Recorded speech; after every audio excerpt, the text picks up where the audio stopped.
As ScottFalco, you are the rude dude with a bad attitude, late cause you animate, and for some reason you struggle to think of a third thing. You're an animator who had to fall back on making video game review-y type stuff cause everyone knows animation's dead on YouTube. Unless you make storytime animatics, cause that's apparently the only way to be viewed as an animator on the tube of you. But hey, at least you take the time to make unique skits or animated avatar bits for each episode, even if sometimes you reuse backgrounds or the head graphic, but that's still a lot more than most. ScottFalco is known for his Side of Salt series since his Newgrounds days are basically done and almost no one knows of his horrid early animations where he took audio from Scrubs and animated him and his friends to it. Or the best animation ever, Super Mario Holiday!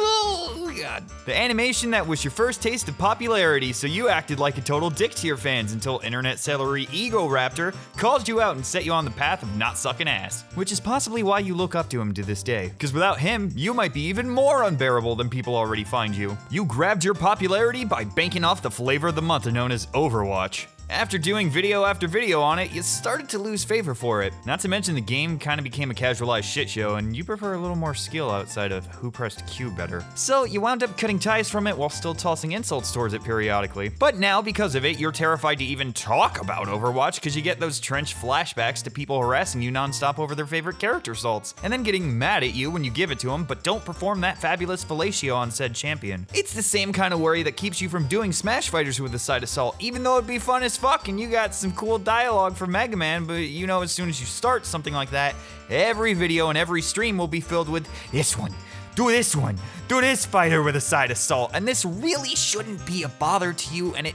really shouldn't impact you so much. You should be able to tune them out and just keep working, but you're not that logical, are you? You little bitch.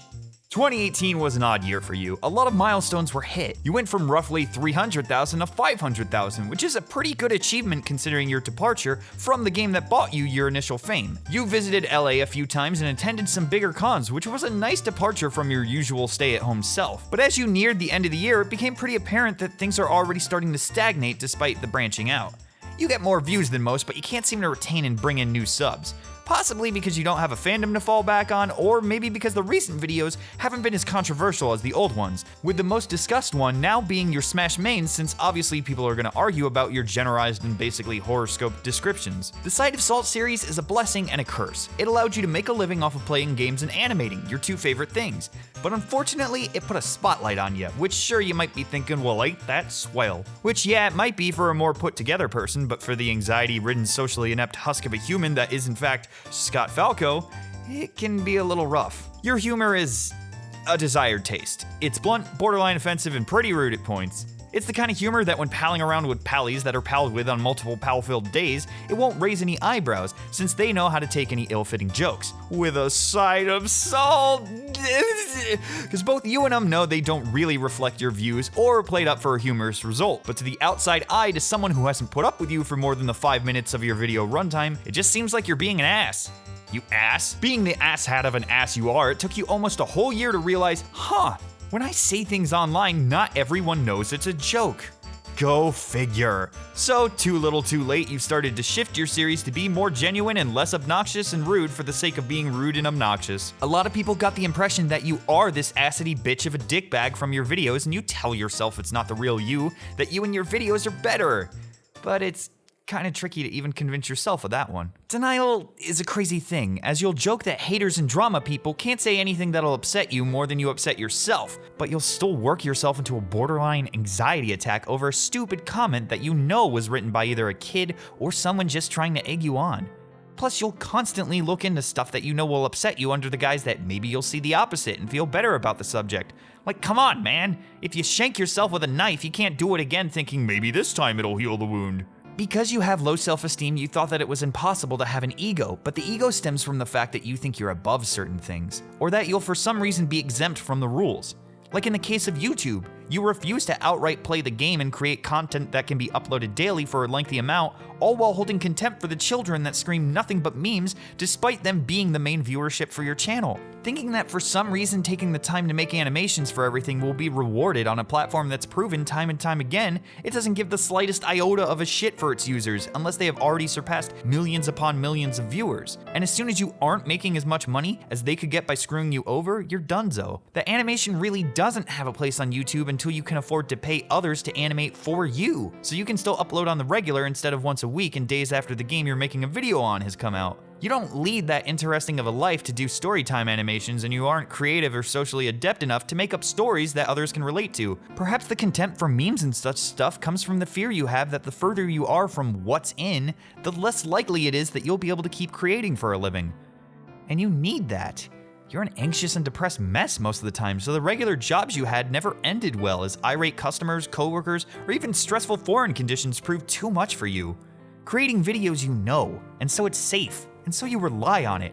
You're 27 and fear that taking chances will result in the loss of money or subs, which are needed to stay afloat in this business. And so you stick with variations of side assault because taking the risk and time necessary to create something unique could wind up digging into the minimal savings you have. The savings you covet under the guise that it will be to move, to finally escape Michigan. This frozen tundra you feel has trapped you. The place where your heart was broken, and you broke the hearts of those you cared about. The place where you kept someone around who insulted every aspect of you, telling you that your feelings, likes, and dreams were all garbage and not normal, warping your mindset into this mess which you still haven't really recovered from, and constantly tell yourself that your own thoughts and feelings are wrong. It's probably why you're so defensive and rude most of the time. As dumb as they were, you kept them around because you were so terrified of being alone, and you'll always be reminded of them since every time you so much as go to the store, flashbacks occur of mundane events you had with these people. If you could get out of Michigan, these problems will be solved, and the wounds will stop being opened up. But I doubt even you truly believe that. The logical part of you knows that yes, your mind clearly got messed up and abused by a few select people you kept nearby for years. But that doesn't excuse it all. You were pretty messed up before meeting them too. You had still been terrible to others and should have had the common mindset to know this. You should have been able to have just been alone and work on yourself instead of letting someone else shape you. You should have been able to see how you hurt people, own up to it sooner and apologize directly after. And despite being much better than you used to be, you're still broken. You're still being fixed. You are getting better and you're on a good path, but you need to know that moving won't solve everything because the fact of the matter is that you're toxic. At least you're aware of it now, but it's still there. Some issues still persist and moving would just introduce a whole new area to it and possibly mess up another place for you. Just kind of falling back to the fact you're unable to take risks. So lose the focus on that by writing your comedic skits and drawing yourself in a cartoony and fun way, hoping that somehow as your subscriber count grows, it will mask your mistakes. Each milestone is a step closer to redemption, right? Like maybe once we get to 1 million subs in 5 more years, you'll be considered one of the cool guys. But that's not true. That isn't even what you want. You want to make up for the things you've done. Some have said they have forgiven you, but you still feel the guilt. You're still terrified of reaching out to them further. You might catch yourself on stream playfully insulting someone and apologizing for it, but that isn't good enough. Now granted, it is impossible to please everyone, and if you're negative in the slightest or have any opposing viewpoints nowadays, you're gonna offend somebody. But you need to stop going out of your way to rustle somebody's jimmies. You want to make people happy. You want to inspire people. You want to be someone worthy of the praise that you get. You want to be better. You may have messed up in the past, but you aren't a lost cause. I believe people can change. And despite your mistakes and despite you relying on fake anger or smiles, you are still doing something pretty cool. You are making the move to be more genuine in your work. The emotions conveyed do come from a real place. You do have fun in the videos, you do enjoy these things, and yeah, sometimes other parts bother you. Even if you don't see it, you inspire others. People make fan art of your characters. People make videos that were inspired by your series. People support you on stream and cheer you on in your struggles. You still put a lot of effort into every video, and you still do the work. You don't rely on picking beefs with other popular content creators or strictly playing one popular game anymore, even if you have been enjoying Smash a little too much. The videos you make are the videos you want. Sure, if given the choice, you'd just be making your OC, and even if you can't work on it since it won't pay your bills, you still have that original series on the back burner with a few episodes up already. It's more than most, man. It's gonna happen one day. Side Assault still allows you to be creative, and that's good for you. You're funny to some, kind to those you care about, even if you mask it like you're some dumbass tsundere. And you might not say it out loud often enough, but you deeply care about them. And you appreciate your fans even if you kinda mock them a little too much. But you try and make up for that by interacting with them more than most creators. Plus, you are creative. Hell, even if you just look at the Run HP minigame you made and the whole Cyborg Chan integration for your streams, who else has something like that going on for them? You've made mistakes, but you finally have your head out of the muck and can start to clean up the messes you've made. You have gotten further than most, even with the dumb rules you set out for yourself, and your work is something to be proud of. And sure, your recent video where you rant to yourself might seem dumb. Some might now view you differently. Others might see it as something to bully you with. It might hurt your channel more than it helps it. They will probably assume you're a psychopath or some sad clown who pretends to be happy in his videos, but that's not true. Like most humans, you have moments of weakness, but those don't and shouldn't define you. How you handle them can be how you're defined. And I'd like to think that one video showing you're human shouldn't shove you in a YouTube coffin. A lot of viewers forget that having a large amount of subs doesn't make the person behind the screen any less of a human being. And that doesn't just apply to you. You're just being honest. And that's a lot more than most nowadays. You're just being you. Here's looking forward to 2019.